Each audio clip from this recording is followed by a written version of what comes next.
मन को शांत कर देने वाली एक छोटी सी कहानी। इस कहानी के माध्यम से आपके मन को बहुत ही शांति प्राप्त होगी। अगर हम इच्छाओं के पीछे भागते रहेंगे तो कभी भी मन को शांत नहीं कर पाएंगे। इच्छाओं की वजह से मन अशांत रहता है। हम इच्छाएं पूरी करने के लिए लगातार मेहनत करते हैं, लेकिन सारी इच्छाएं पूरी नहीं हो पाती है। इस कारण से हमारा मन शांत नहीं हो पाता है। इस संबंध में एक लोक कथा प्रचलित है। कथा के अनुसार एक धनी सेठ के पास सुख सुविधा की हर चीज थी, लेकिन उसे शांति नहीं मिल पा रही थी। एक दिन धनी सेठ एक संत से मिलने पहुंचा।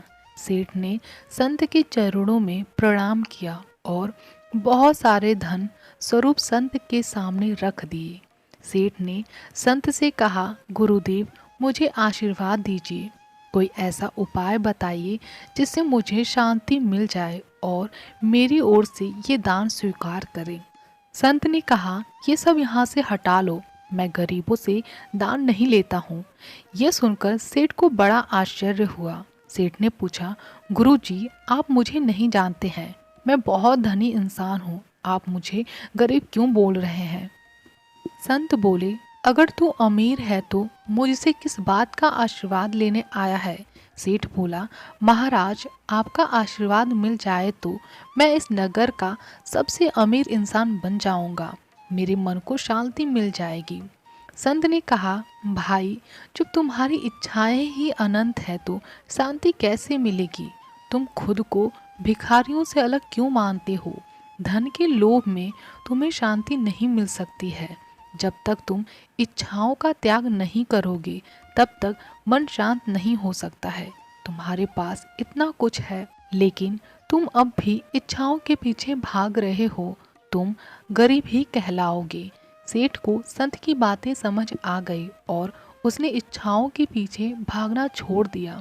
कुछ ही दिनों में उसके मन में संतुष्टि और फिर से शांति आ गई।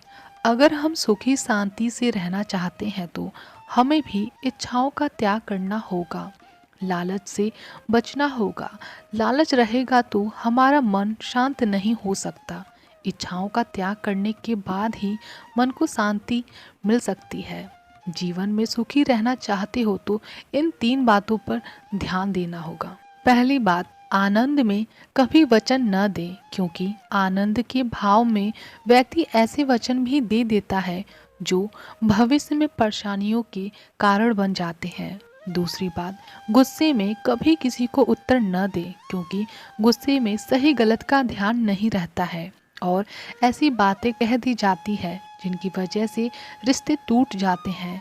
तीसरी बात, दुख के दिनों में कोई बड़ा निर्णय न लें। ऐसी स्थिति में व्यक्ति के मन में नकारात्मक विचार अधिक रहते हैं और इस वजह से व्यक्ति गलत निर्णय ले सकता है।